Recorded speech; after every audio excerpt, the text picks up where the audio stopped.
এটা আমাদের জন্য খুবই দুঃখের। আমাদের সম্মানিত শিক্ষক মণ্ডলীকে এরকম খোলা আকাশের নিচে রাজপথে এসে আন্দোলন করতে হচ্ছে, আর এরকম আন্দোলনে এসে আমাদেরকে সংহতি জানাতে হচ্ছে। এটা জাতি হিসেবে আমাদের জন্য দুঃখের এবং লজ্জার। বিশেষ করে 12 অক্টোবর যেভাবে টিচারদের উপরে হামলা করা হয়েছে, এটার নিন্দা জানানোর ভাষা আমাদের জানা নেই। সম্মানিত শিক্ষক মণ্ডলী, সম্মানিত উপস্থিতি, আমরা চাই বাংলাদেশ একটি সুখী, সমৃদ্ধ এবং উন্নত দেশ হিসেবে গড়ে উঠুক। কিন্তু বাংলাদেশকে একটি সুখী, সমৃদ্ধ, উন্নত দেশ হিসেবে গড়ে তোলার জন্য বাংলাদেশের শিক্ষা ব্যবস্থার মান উন্নয়ন হচ্ছে সবচেয়ে জরুরি।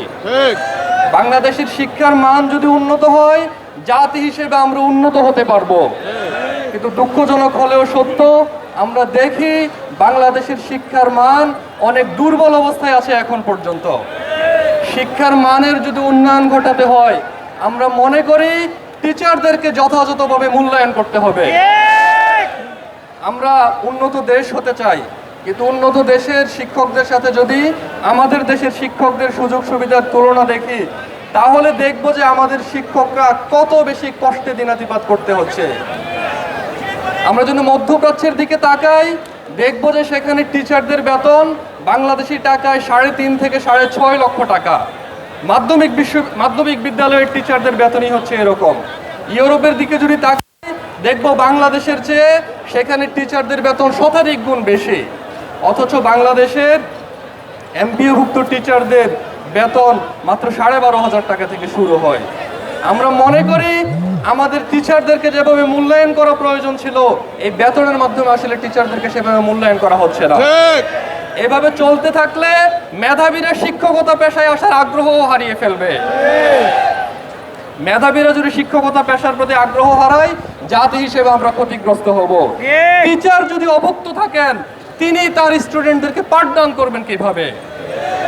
সুতরাং আমরা বলতে চাই, আমরা বাংলাদেশকে যে একটি সুখী, সমৃদ্ধ, উন্নত দেশ হিসেবে দেখতে চাই, সেটার জন্যে আমাদের প্রয়োজন হচ্ছে আমাদের দেশের শিক্ষার মান উন্নয়নে যথাযথ ভূমিকা গ্রহণ করা এবং আমাদের টিচারদের সমস্যাগুলোর সমাধান করার মাধ্যমে আমাদের শিক্ষার মান উন্নয়নের ক্ষেত্রে সরকার ভূমিকাটা রাখতে পারে। আমাদের টিচাররা যে আন্দোলনগুলো, যে দাবিগুলো নিয়ে রাজপথে নেমেছেন, আমরা দেখি তারা মাত্র বেতনের 20% বাড়ি বাড়ার দাবি করেছেন। অথচ 20% যদি এই দাবি পূরণ হয়, এরপরেও কিন্তু এই বেতন দিয়ে, এই ভাতা দিয়ে টিচারদের পক্ষে শহরগুলোতে থাকা খুবই কঠিন কাজ। সুতরাং আমরা যদি উন্নত দেশগুলোর দিকে তাকাই, দেখব যে সেখানকার টিচারদের জন্য সুযোগ সুবিধা কিন্তু অনেক বেশি। আমাদের টিচাররা চিকিৎসা ভাতা চেয়েছেন মাত্র 1500 টাকা। অথচ উন্নত দেশের দিকে যদি আমরা তাকাই, আমরা দেখি সেখানে টিচারদের জন্য এমন স্বাস্থ্য বীমা রয়েছে, যেটার দ্বারা টিচাররা তাদের চিকিৎসা, ডাক্তার দেখানো, হাসপাতালের খরচ তো বটেই, এমনকি দাঁতের চিকিৎসা, চোখের চিকিৎসাতে পর্যন্ত তারা সরকারের পক্ষ থেকে ভাতা পেয়ে থাকেন। কিন্তু আমাদের টিচাররা চাচ্ছেন মাত্র 1500 টাকা। আমরা মনে করি আমাদের টিচারদের এই দাবিগুলো খুবই যৌক্তিক এবং এই দাবিগুলো পূরণ করা হলেও আমাদের টিচারদের সমস্যার কিন্তু সমাধান হবে না। সুতরাং আমরা সরকারের প্রতি উদাত্তভাবে আহ্বান জানাতে চাই, অতি দ্রুত আপনারা আমাদের টিচারদের এই যৌক্তিক দাবিগুলো মেনে নিন।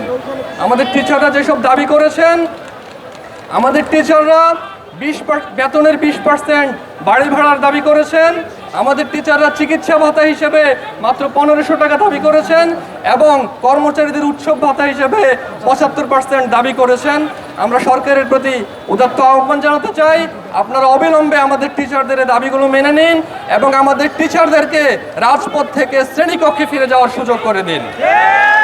সম্মানিত শিক্ষক মণ্ডলী, ছাত্র শিবির যে কোনো যৌক্তিক দাবির সাথে অতীতেও ছিল, আপনাদের এই যৌক্তিক দাবির সাথেও আমরা আছি। আপনারা জানেন, চট্টগ্রাম বিশ্ববিদ্যালয়ে আজকে ছাত্র সংসদ নির্বাচন চলছে, আগামীকাল রাজশাহী বিশ্ববিদ্যালয়ে ছাত্র সংসদ নির্বাচন আছে। এই কারণে আমাদের কেন্দ্রীয় সভাপতি ভাই এবং সেক্রেটারি জেনারেল ভাই দুইজনই ঢাকার বাইরে আছেন। মূলত মোহতারাম কেন্দ্রীয় সভাপতি আমাদেরকে, ভাইরা যেহেতু ঢাকায় উপস্থিত নেই, ভাইদের পক্ষ থেকে আপনাদের এই আন্দোলনের সংহতি জানানোর জন্য পাঠিয়েছেন। আমরা এখানে ছাত্র শিবিরের কেন্দ্রীয় দাওয়া সম্পাদক, কেন্দ্রীয় গবেষণা সম্পাদক ঢাকা কলেজ ছাত্র শিবিরের সেক্রেটারি সহ আরো কয়েকজন দায়িত্বশীল এখানে এসেছি।